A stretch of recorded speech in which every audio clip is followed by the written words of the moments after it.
Hello नमस्कार। आज हमारे पास एक नया टॉपिक है। बचाना होगा छोटी नदियों को। किन्हें? जो छोटी नदियां हैं उनके बचाव के लिए हमें क्या करना होगा, हम आज उसके बारे में चर्चा करेंगे।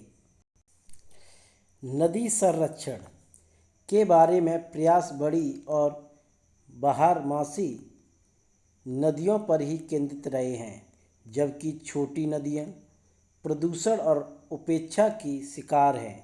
इन्हें किसी भी बड़ी संरक्षण योजना में शामिल नहीं किया गया है। अन्य चर्चित मुद्दों के आगे छोटी नदियों के सवाल प्रमुखता से सामने नहीं आ पाते हैं। हमें अपने गांव और कस्बों की ताल तलैया और छोटी नदियों की याद होगी, जो कभी स्वच्छ जल का बड़ा स्रोत हुआ करती थी, लेकिन धीरे धीरे अब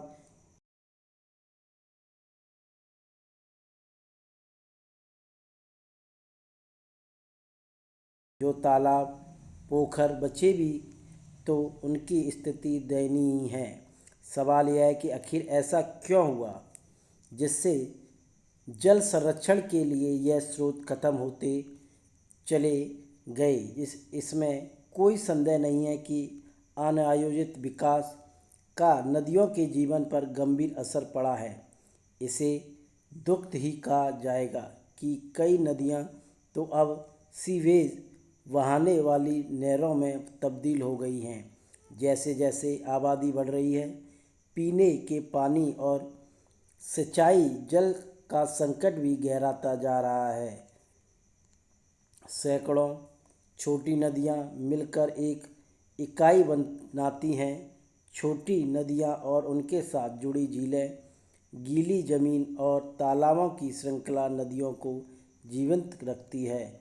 नदियों का आपस में जुड़ा यह पारिस्थितिकीय तंत्र उतना ही महत्वपूर्ण है जितना नदियों का निरंतर बहाना। छोटी नदियां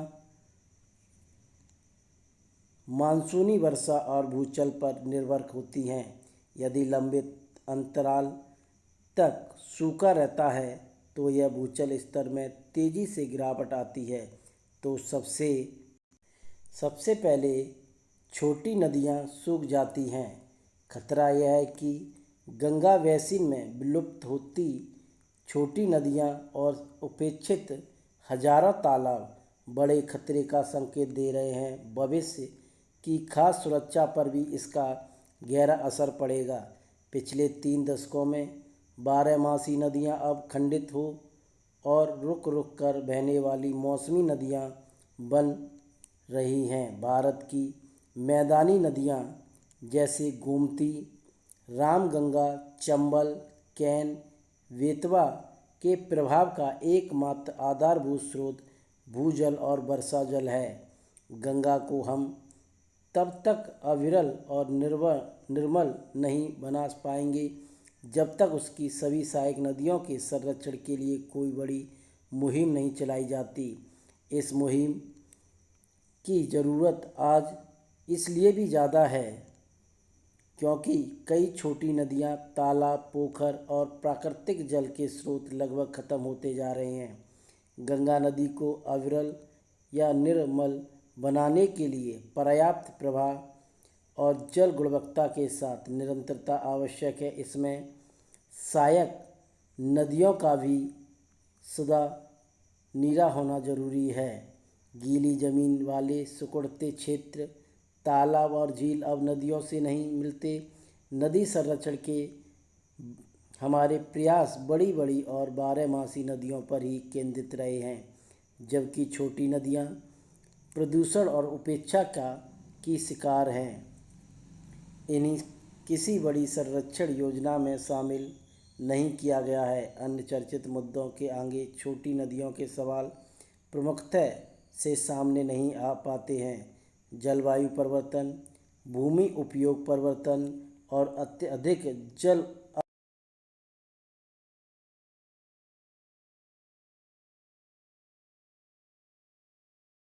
जा रही हैं। विशेष रूप से वे छोटी नदियां जो भूजल और झरनों पर निर्भर होती थी। दरअसल नदियों में जल की निरंतरता भूजल से ही रहती है। जहाँ भूजल का स्तर बेहतर है वहाँ नदियाँ भी बहती रहती हैं। तालाब और भूजल का सीधा रिश्ता है। जहाँ खूब सारे जलस्य पोखर तालाब होते हैं वहाँ भूजल स्तर भी ठीक रहता है। प्राकृतिक नालों और तालाबों से भूमिगत जल स्रोतों में पानी जाता है और यही पानी हमारी नदियों में प्रवाह बनता है। क्या बनाता है? प्रवाह बनाता है। 70 के दशक में पंपों से सिंचाई क्रांति की शुरुआत हुई थी। कब हुई थी? 70 के दशक में। इसी के साथ भूजल के दोहन का सिलसिला शुरू हुआ। इसकी वजह से मध्य और निचले गंगा बेसिन में जल प्रवाह लगभग 60% कम हो गया। यह अच्छा संकेत नहीं है क्योंकि बारहमासी नदियों का आधारभूत प्रवाह भूजल प्रणालियों पर बहुत अधिक निर्भर करता है। भूजल हमारी 85% कृषि, घरेलू और औद्योगिक ज़रूरतों को पूरा करता है। देश के आधे से अधिक भूभागों में जल स्तर तेज़ी से नीचे गिरता जा रहा है। गंगा की कई सहायक नदियाँ, जिनमें पिछले 50 वर्षों में प्रवाह में 30 से 60% की गिरावट आई है। इसके प्रमुख कारणों में से एक भूजल स्तर में गिरावट और प्रवाह में कमी आना है। यह समझना महत्वपूर्ण है कि सभी नदियों के आधार प्रवाह को बनाए रखने में भूजल बड़ा योगदान है। भूजल की लगातार कमी निश्चित रूप से गंगा में पानी की मात्रा और प्रभाव कम करने में योगदान दे रही है।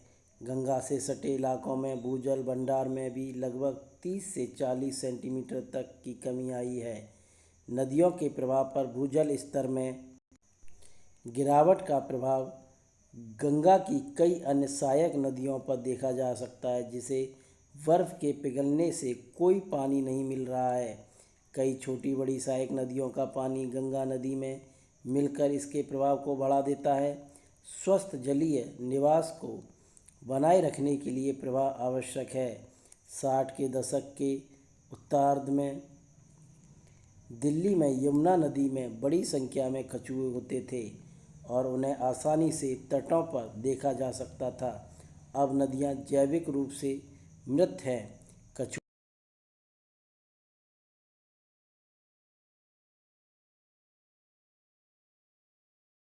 वाली गोमती नदी अपने ऊपरी और मध्य हिस्सों में रुक रुक कर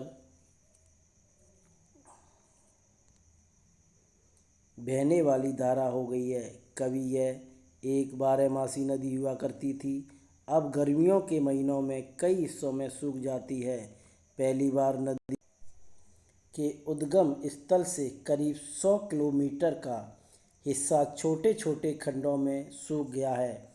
यहाँ तक कि इसमें मिलने वाली 27 सहायक नदियों में से 24 नदियाँ सूख चुकी हैं।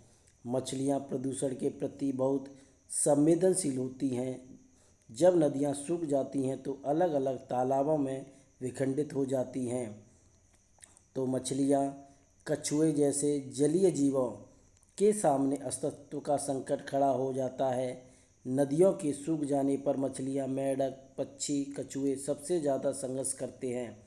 हम बिजली के पंप से ज़मीन के अंदर का जल निकाल सकते हैं और पानी प्यास बुझा सकते हैं, लेकिन यह जीव अपने अस्तित्व के लिए कहाँ जाएंगे, इस बारे में कोई नहीं सोचता। आज मछलियों की कई प्रजातियाँ खतरे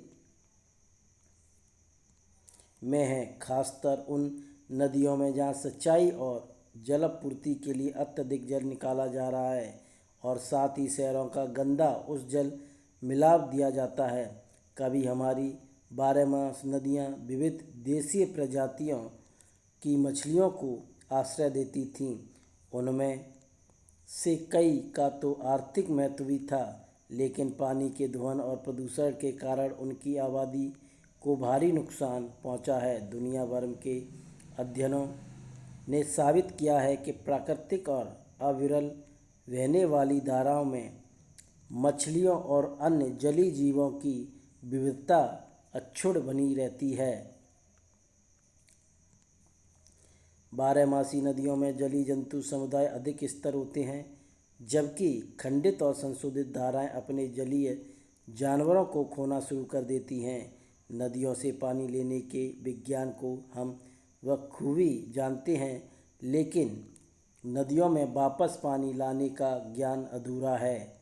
नदी के पूरे जल ग्रेड प्रबंधन का ज्ञान महत्वपूर्ण है। क्षेत्र के जल ग्रेड प्रबंधन की समझ इसके ऐतिहासिक मानचित्रों के साथ ही होनी चाहिए। छोटी नदियाँ, तालाबों, झीलों को राजस्व दस्तावेजों में दुरुस्त करना होगा ताकि इस पर कोई अतिक्रमण न हो सके। जल स्रोतों के पुनरुद्धार के लिए हमें पुराने तालाबों को नया जीवन देना होगा। छोटी बड़ी नदियों की ज़मीन को वापस लौटाना होगा।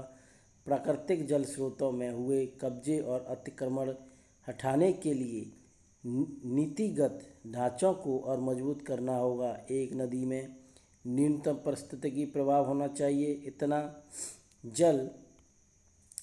इतना जल रहे कि ज़मीन में भी पानी पहुंचता रहे। जलीय जीवों का संसार।